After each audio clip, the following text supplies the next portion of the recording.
Anybody who studies the Quran seriously knows that Allah records on multiple occasions how prophets were insulted, how they were made fun of, how they were rejected in the most obscene ways, and how even the prophets themselves felt the pain of those disbelievers making fun of them.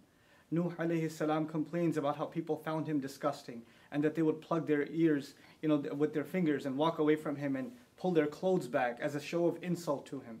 And our Prophet is no exception, sallallahu alayhi wasallam. This Quran that honors our Prophet also at the same time records the most hurtful words that were said to him, that the Prophet himself would have to recite and remind himself of the words that were said about him. Sahir, magician, majnoon, insane, kadhab, a perpetual liar. So many accusations are made against our Prophet sallallahu alaihi wasallam, and they're all recorded in the Quran. Allah wants us to remember that this is a fact, that all prophets, though they are the most noble of Allah's creation, and that Allah Himself has honored them, at the same time are people that will face the worst kinds of insults and the worst kinds of ridicule. But what is supposed to be the reaction? And if anybody's supposed to be angry and just be overwhelmed with rage when the Prophet is insulted, I would argue it would be his companions, whose faith, radiallahu anhum ajma'in, can't even be compared to yours and mine. But how come they don't react the way we do? How come they're not having any protests? How come they're not going out and, yelling and screaming in rage? Because they understand that the Quran didn't just come to give them a love for their Prophet, but also to guide that love, and to also teach them how to respond to these kinds of insults. How is it that we don't know that the Prophet himself is told, sallallahu alaihi wasallam, "Wasbir ala ma yaqulun." Be patient over whatever they say. I'm fascinated by this ayah because the word ma means whatever.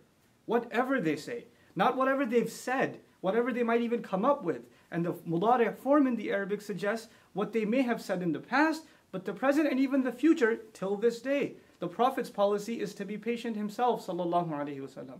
Where in the Quran does it justify our anger like this? And actually, is our anger even justified?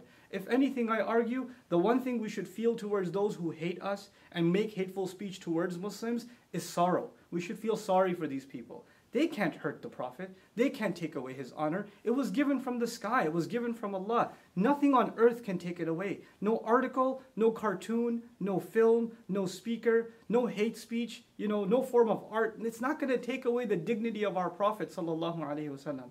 And these films and these kinds of attempts are futile, wasteful attempts to try to undermine the message of Islam and to misrepresent Islam.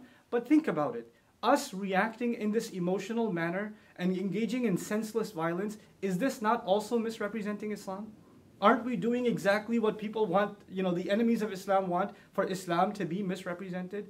If anything makes me angry, it's the anger at our own selves that we don't understand the policy of the Quran and how to respond to insults. Idfa' billati hiya ahsan. Respond with that which is best. Finally, I want to share with you guys, some people think that this was an early policy in Islam, that in the Meccan time of the Prophet, that he was supposed to be passive. But when the Prophet migrated and battles began like Badr and Uhud and Ahzab and Tabuk, etc., now the policy was not to be patient, and therefore we should take that. Let's look at Ali Imran, the battle of Uhud. What does Allah say to us? وَلَا تَسْمَعُنَّ مِنَ الَّذِينَ أُوتُوا الْكِتَابَ مِنْ قَبْلِكُمْ وَمِنَ الَّذِينَ أَشْرَكُوا أَذًى كَثِيرًا. You will absolutely hear hurtful words from those who were given the book way before you and people who commit idolatry and blasphemy with God. You will hear hurtful speech absolutely coming from them. These kinds of things are a manifestation, a proof that Allah prepared us mentally for that. But what was supposed to be our reaction, God Himself tells us, Allah Himself tells us, وَلَا إِن تَصْبِرُوا وَتَتَّقُوا فَإِنَّ ذَلِكَ مِنْ عَزْمِ الْأُمُورِ. If you can be patient and you can maintain your consciousness of Allah, then that is the most noble of deeds, the highest of accomplishments that you can accomplish. That is supposed to be the reaction of the Muslim.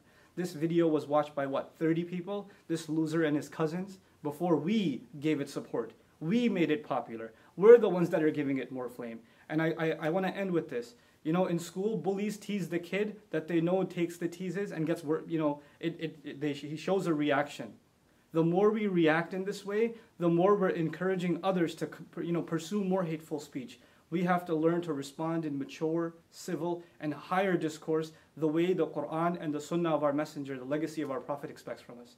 I pray that this is a message that reaches all of my young brothers and sisters that are feeling the sadness, the rage because of this incident, but I hope to turn that rage, and I hope you can turn that rage into something positive. Barakallahu li wa lakum. Assalamu alaikum wa rahmatullahi wa barakatuh.